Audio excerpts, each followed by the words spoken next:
अरे बाबूजी ये क्या कर रहे हो आप? बेटा तू शांत रह। बाबूजी बच कर क्या रहे हो? बेटा मैं तेरे सामने एक सच्चाई लाना चाहता हूँ, तू फटाफट इसको पहन करके यहाँ स्टैचू बन के खड़ा हो जा। पता कैसे सच्चाई क्या कर रहे हो बाबूजी? क्यों मैं बुड्ढे यहाँ पर खड़ा हुआ है? तुझे पता है ना तेरे बेटे के जाने के बाद में घर का काम कौन करता है? कौन करता है? बेटा तू मेरे बेटे के जाने के बाद में मुझ पे ऐसा अत्याचार क्यों करती है? अत्याचार नहीं करती हूँ मैं, काम करवाती हूँ। अरे घर में पड़े पड़े ना बॉडी में जंग लग रही है, ये चर्बी है ना बढ़ती जा रही है। और वैसे भी मैं घर के काम थोड़ी ना करूंगी, करने तो तुम नहीं है।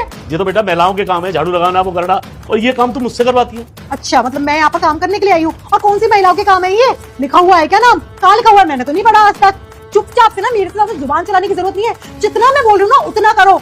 जाओ जाके बर्तन साफ करो, पूरे घर की झाड़ू लगाओ और खाने के लिए ना कुछ अच्छा बनाओ। तुम्हें पता है ना यहाँ पर वो लड़का आता है, हाँ पता है ना मेरे बॉयफ्रेंड के बारे में, आने वाला है वो, और उसकी फरमाइश आई है कि उसको ना दाल चावल खाने हैं। अगर खाने में कुछ भी कमी निकली ना, जो भी तुम्हारी बॉडी पर इतनी खाल है ना, सब हटा दूंगी मैं। बेटा तू तो मेरी खाल उतार देगी, मगर जिस दिन मेरे बेटे को पता चल गया तेरे इस बारे में, तो वो तेरा क्या हाल करेगा तुझे कुछ पता नहीं। कौन बताएगा?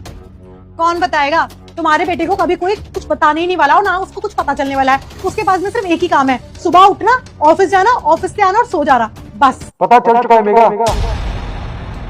नवनीत तुम? हाँ मैं। तुम तो ऑफिस गए थे ना? मैं गया नहीं था, सारी सच्चाई मैंने अब अपने आंखों से देख ली है।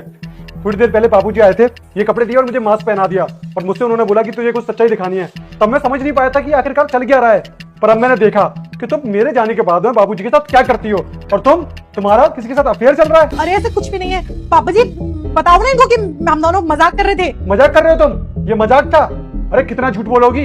अरे अब तो झूठ मत बोलो तुम इतनी सी भी शर्म नहीं है? तुम्हारे घर में भी एक भैया है, उनकी भी एक वाइफ है। अगर वो औरत ऐसे ही तुम्हारे पापा से काम कराए, तुम्हें कैसा लगेगा? नवनीत मैंने तो बस पापा जी के हेल्थ के बारे में सोचा है। शांत हो जाओ, थोड़ी सी भी दिक्कत हो जाती है ना तुम्हारे घर में तो तुम झट से बोलने लग जाती हो कि भाभी की ये गलती है, भाभी की वो गलती है। अब तुम बताओ, तुम भी तो किसी घर की बहू हो ना, जैसे कि वो है। वो तो कुछ भी हरकत नहीं करती, और तुम देखो मेरे बाबूजी के साथ क्या कर रही हो, और उसे छोड़ो तुम मुझे धोखा दे रही हो।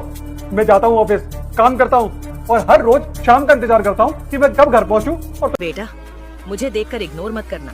इस बार जो भी एग्जाम में पास होना चाहता है मैं पास कर दूंगी, मगर मेरा भी एक काम करना होगा।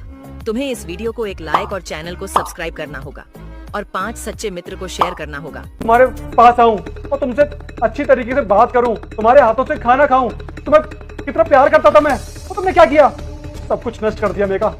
और सुनो, अब तुम्हें सफाई देने की कोई जरूरत नहीं है, मैं और बाबूजी रह लेंगे अकेले, कोई जरूरत नहीं है तुम्हारी। जाओ यहाँ से, अपना बैग पैक करो, निकलो अपने घर पर, और डिवोर्स पेपर तुम्हारे घर पर पहुंच जाएंगे। जाओ जल्दी।